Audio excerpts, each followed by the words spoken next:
ఇటీవల జరిగిన కరూర్ తొక్కిసలాటపై టీవీకే అధినేత విజయ్ మొదటిసారి స్పందించారు. ఈ ఘటన తనను తీవ్రంగా కలిచివేసిందని ఆవేదన వ్యక్తం చేశారు. ఎంతో ప్రేమతో తన మీటింగ్కు ప్రజలు, అభిమానులు వచ్చారని, అయితే ఇలాంటి ఘటన చోటు చేసుకోవడం తనను తీవ్రంగా కలిచివేసిందన్నారు. తాను భద్రతకే అధిక ప్రాధాన్యత ఇస్తానని వెల్లడించారు. త్వరలో నిజాలు బయటికి వస్తాయన్న ఆయన, నన్ను టార్గెట్ చేయండి, నా ప్రజలను కాదని ప్రభుత్వాన్ని పరోక్షంగా హెచ్చరించారు. త్వరలో బాధిత కుటుంబాలను పరామర్శిస్తానని విజయ్ తెలిపారు.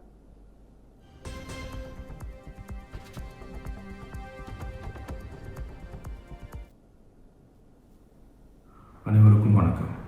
என் லைஃப்பில் இந்த மாதிரி ஒரு பெயின்ஃபுல்லான ஒரு சுச்சுவேஷனை நான் ஃபேஸ் பண்ணதே கிடையாது.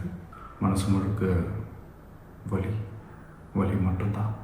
இந்த சுற்றுப்பயணத்தில் என்னென்ன மக்கள் பார்க்க வராங்க, அதுக்கு ஒரே ஒரு காரணம் தான், அவங்க என் மேலே வச்சிருக்கிற அன்பும் பாசம். அந்த அன்புக்கும் பாசத்துக்கும் நான் எப்பவும் கடமைப்பட்டிருக்கிறேன். அதனால தான் இந்த சுற்றுப்பயணத்தில் மற்ற எல்லா விஷயங்களையும் தாண்டி மக்களுடைய சேஃப்டி, அதில் எந்த காம்ப்ரமைஸும் பண்ணிடக்கூடாதுன்றதுக்காக தான் அது என் மனசில் ரொம்ப ஆழமாக இருக்கும் அந்த எண்ணம். அதனால தான் இந்த அரசியல் காரணங்கள் எல்லாத்தையும் தவிர்த்துட்டு ஒதுக்கி வச்சுட்டு மக்களுடைய சேஃப்டி மட்டும் மைண்டில் வச்சுக்கிட்டு அதுக்கான இடங்களை சூஸ் பண்ணுறது, அதுக்கான இடங்களை பார்த்து பெர்மிஷன் கேட்குறது, போலீஸ் டிபார்ட்மெண்ட்டில் அதை ரிக்வெஸ்ட் பண்ணி கேட்போம். ஆனால் நடக்கக்கூடாதது நடந்துருச்சு.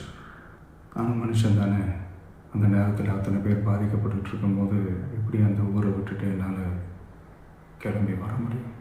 நான் திரும்ப அங்கே போகணும்னு இருந்துச்சுன்னா அதை ஒரு காரணம் காட்டி